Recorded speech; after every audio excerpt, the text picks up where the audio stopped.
Hey YouTube, JP here, and this is a new edition of Broken Comics. Now, this is going to be something a little different than what you're normally used to, because today I want to talk about some more modern comics. Because usually we've been talking a lot about a lot of older series.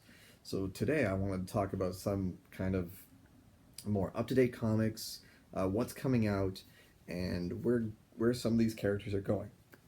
So I want to focus on, for this first edition of this new kind of broken comic line, is one of my favorite characters, of course, being Venom. And Venom is, over the years, has had a lot of different interpretations, transformations, and a lot of different hosts. Now, of course, I'm talking about the newest series since 2015, so last year they started a new series with Venom called Venom Space Knight. And so I read it over, and to really understand kind of the interesting story behind this, you kind of have to understand where both these characters are coming from. So of course we all know Venom. Starting off, first appearance was in 1984 as the Black Suit for Spider-Man, and then 1988 when Spider-Man rejected the suit, and it bonded with Eddie Brock, becoming Venom, who quickly became one of Spider-Man's most feared and most popular villains. They had a lot of run-ins, a lot of great stories, a lot of great fights, and then it all culminated when Carnage came to town, and they had a bit of a truce, and they went their separate ways once Carnage essentially was destroyed. But that wasn't the end of the story. So since then, Eddie Brock and the symbiote they had their ins, they had their outs, they had a lot of separation anxiety, which is a really great series, I might add. But eventually, Brock lost the suit completely and was trying to heal himself, and that's a whole other story. But once the symbiote was lost from Brock, it bonded with quite a few people, like a lot of different people. But the biggest, most important, most iconic one, I think, was Mac Gargan, who of course is Scorpion. And this version of Venom was kind of really prominent during the Marvel Civil War era, and it was that Venom, that weird looking Venom. I thought it was really weird. But the thing is, when they did that, I thought they soured on the whole symbiote Venom idea. I thought it was kind of a step down for him, because he was no longer a front runner. He basically became kind of this hard-hitting goon for the Thunderbolts. And then eventually, due to a few encounters with Anti-Venom, who was Eddie Brock, Gargan lost the suit. And the U.S. government got a hold of it. And then all of a sudden they needed somebody they had a few ideas for it. And then they approached none other than Flash Thompson. Now, Flash is a classic Spider-Man character. He's been around since 1962, and since then essentially has been the social foil for Peter Parker. Not Spider-Man, Peter Parker. Flash Thompson was kind of the bully. He was the jock, always making fun of Peter, putting him down, while at the same time completely idolizing Spider-Man and wanting to be a hero himself. So a lot of different versions of Flash. Those are kind of the biggest characteristics behind Flash, is his constantly picking on Peter, but while at the same time idolizing Spider-Man. Now, Flash, as he kind of popped in and out of the comic strips, he not only went to high school with everybody, he went to college with Peter and Mary Jane. He joined the army. He fought in the Vietnam War, was highly decorated war veteran, came back, and a lot of social anxiety. He became an alcoholic. And he had a lot of social issues, and knowing all these crazy people all around him didn't really help much. Then he eventually ended up rejoining the army, and then he fought in the Iraq War. And now in the Iraq War is where things kind of get a little touch and go for Flash, because he ended up losing his legs during the war. comes back, and in 2011 is when we get introduced to Agent Venom, where the government gives Thompson, based on his army career, based on his training, that and the fact that he doesn't have any, that he lost his legs, that they thought he'd be a perfect candidate to try out the Venom symbiote. Now, of course, everybody thought that he came to terms with losing his legs. He jumped at the chance, and through a lot of trial and error, through a lot of perseverance, he became Agent Venom, kind of a more militarized version of the Venom that we know and love. And since then, Agent Venom has had quite a decorated career. Not only was he a secret Avenger, he was also part of the Guardians of the Galaxy, kind of as a goodwill towards them to kind of keep the relationship between the Avengers and the Guardians going. And then eventually, during their space adventures with the Guardians, the symbiote heard a calling. It heard something, and it forced Tom. Now, during this entire time, Thompson and the symbiote aren't exactly fully linked. They don't exactly fully bond yet. But since the symbiote returned to space, it kind of felt a closer link to its home world. So it ended up the symbiote ended up bringing Flash back to its home world, and while being there, it becomes cleansed of all this anger and hatred that it felt for Spider-Man, for Gargan, for everything that has happened to it.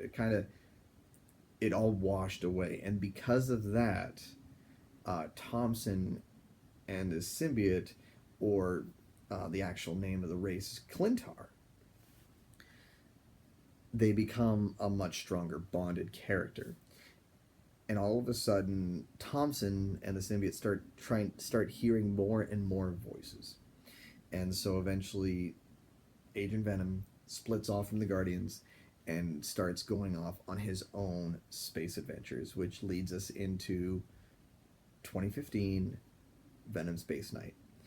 And the first kind of main arc in this series is called Agent of the Cosmos. And the whole time, Venom, like Thompson, has heard the term, he's heard the name, he doesn't know what the hell it means. Until he runs into a warship, he tries to get away, doesn't quite get away. And then he gets aboard the ship, and then he learns that Agent of the Cosmos is an actual thing. It's kind of like the Guardians of the Galaxy, except less,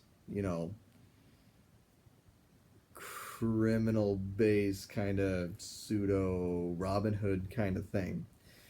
It's more so it's actually a closer link to the cosmos itself, and the symbiote can actually hear cries for help. So it's kind of like Superman's super hearing, except it's galaxy wide kind of. So Flash and the symbiote are traveling all over the galaxy, saving lives, helping people, and it's basically what Thompson has always wanted. It's such an interesting concept for both these characters. Because I want to call the symbiote a separate character because that's how they portray him. There's a point in this first series where Flash has to go down to a molten planet. So a planet, it's all fire, brimstone, volcanoes everywhere. Not exactly a great place for the symbiote to go to. So what ends up happening, Flash grabs a robot suit that happens to be on the ship that he commandeered, goes down to the planet, does his business, everybody's saved, everybody's happy, gets back to the ship. All of a sudden, the symbiote is the one driving the ship, and not just as a random blob of ooze that we've seen in the past, but as a fully masked bipedal character. It's never done that before, and they address that. And it's the fact that he's cleansed, that he feels better, and because of the bond between him and Flash, he feeds off of that. which is great. It's really interesting to see the symbiote in its natural habitat, which of course is outer space, and really being the hero that it might not have always been intended to be, but as the years went on, it became a hero. And Flash, who forever, that's all he wanted to do. He wanted to be a hero. He wanted to help people. And this has been a great way for him to really get out there and really make a name for himself in the grander scheme of things. I was actually, when I first heard about the series, like I've heard about Agent Venom for a while, and when I first heard about it, I was a little leery because it's tough for me to really think of Venom other than Eddie Brock. He was the first. He was the original. That Venom will always be my favorite. But this newest edition, like this newest version, long-term version of Venom, has really piqued my interest, mostly because it's Flash Thompson. And Flash basically gets to be not quite Spider-Man, but pretty damn close. And really not only be that, but also have all these other additional benefits of having the symbiote with him too.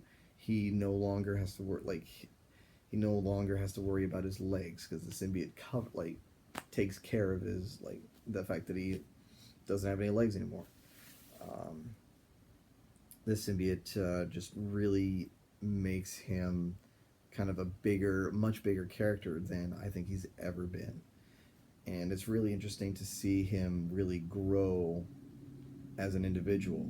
Because, growing up, Flash Thompson was Flash Thompson. He never really contributed a lot to the overall Spider-Man universe. Except for, being the bully. He's memorable. But as the bully, as the social foil to Peter, as being the guy to put Peter down in every way that he can, while at the same time loving Spider-Man. So I think this is a really cool concept of putting the Venom symbiote in its natural habitat with a character that might not have always had, the best credit, but now he's getting a ton of credit. And he's actually being featured in not only the comics, but a lot more in the cartoon series. And Thompson is getting a lot more respect than he's ever had. And it's really cool to see him getting his own series. Although so you might think that he's kind of piggybacking on the Venom name. But I think they're trying really hard to make this a unique Venom story. And I really like the fact that as throughout the first volume of the series, the symbiote, although it's cleansed, it still has this draw. It still feeds on aggression, adrenaline, anger. And sometimes it kind of reverts back to that Eddie Brock Venom sometimes. So I'm really interested to see where they go with that kind of thought of that kind of concept of how far are they willing to go with the symbiote still being nice and calm and in control, and allowing Thompson control while at the same time fighting its own. It's almost as though the symbiote itself has its own demons to deal with and not being the demon itself. So as far as I'm concerned, Venom Space Knight was a lot better than I was expecting it to be, and I'm really looking forward to reading a lot more of it. So that's what I have to say for that one. I'm looking forward to reading a lot more other series. I want to really branch out and read a lot more different characters. So I think the next series that I want to do is the DC Comics Deathstroke, and focus on those guys. And maybe next month I want to do Dark Horse series, or anybody. I want to really branch out. I want to see some new comic books that might not be so mainstream, or might just kind of be just cool to read. If you have any suggestions for me, please put them in the comments down below. And don't forget to check out some of the other videos on the channel, and check us out on Facebook and all that great stuff. We have a couple of Periscope accounts now, so hopefully you can check those out from time to time. And hopefully we'll see you around. Thanks for listening. Stay classy, YouTube.